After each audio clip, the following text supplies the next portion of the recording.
I wake up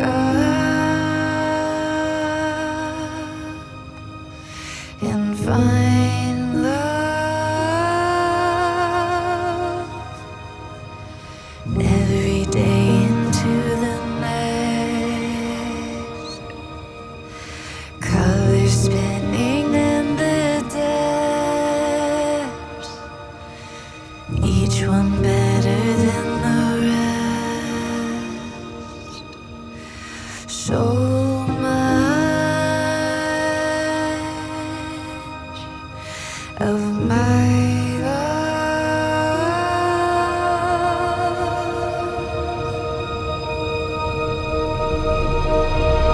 Emily, there are so many things in life that are so hard to figure out. Advanced algebra, why the Yankees haven't won since 2009, and why the Bresnik sisters love going to IKEA so much. Come on. But the easiest thing for me to wrap my head around is that I love you. There's nothing more important, more binding, or more real or absolute than that.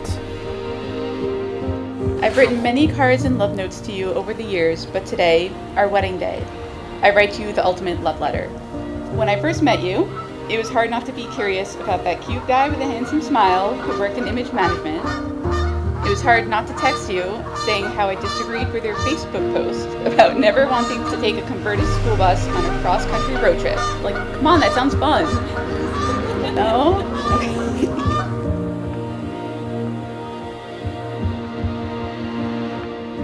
My world without your cute and weird facial expressions, good or bad, your cute girl sneezes, your awkwardness, or even your sleepy, whiny noises. That's just not the world I want to live in. Not without someone to go to Yankees games with, without someone to go travel the country with, someone to travel abroad with, and at the end of the day, and for every single day as long as I live, someone to come home to.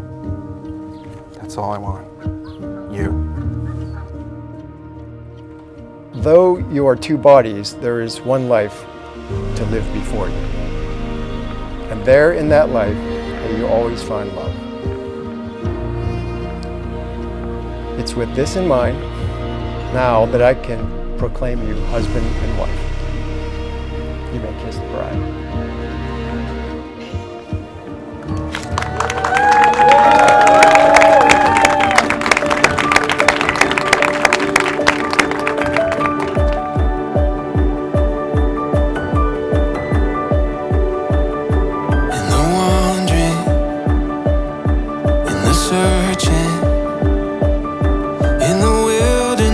We've never been more certain.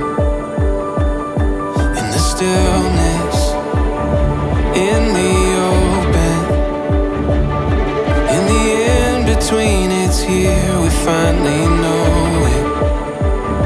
More than chance, more than fate, more than words on a page, more than wild, more than free, more than tales of destiny.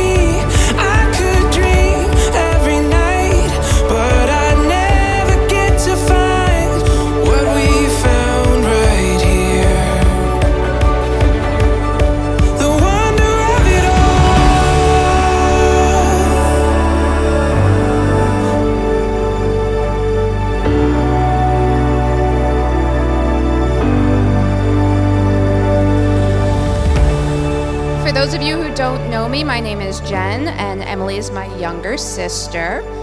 It's definitely been a bit of a journey over the past year and a half to finally settle on all of the little details.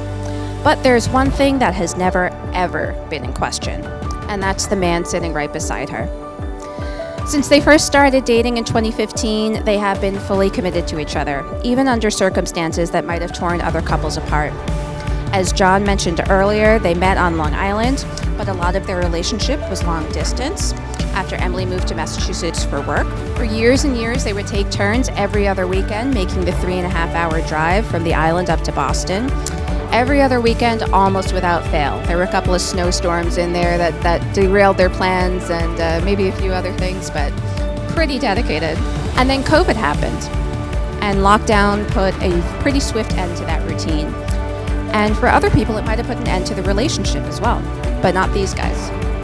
Even after more than a year, I think, of not being able to see each other in person, they worked so hard to maintain that commitment and keep the love alive.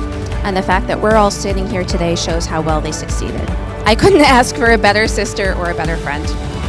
And Ryan, by now you know full well what you're getting yourself into. It is too late to go back. You're stuck with us.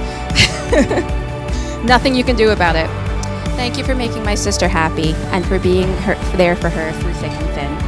I stand here having the honor of being Ryne's best man. We've been friends since the 2nd grade, and although it would not be years later until we became as close as we are now, throughout these years, we have had countless late nights driving around. There was no specific moment in time that defined our friendship.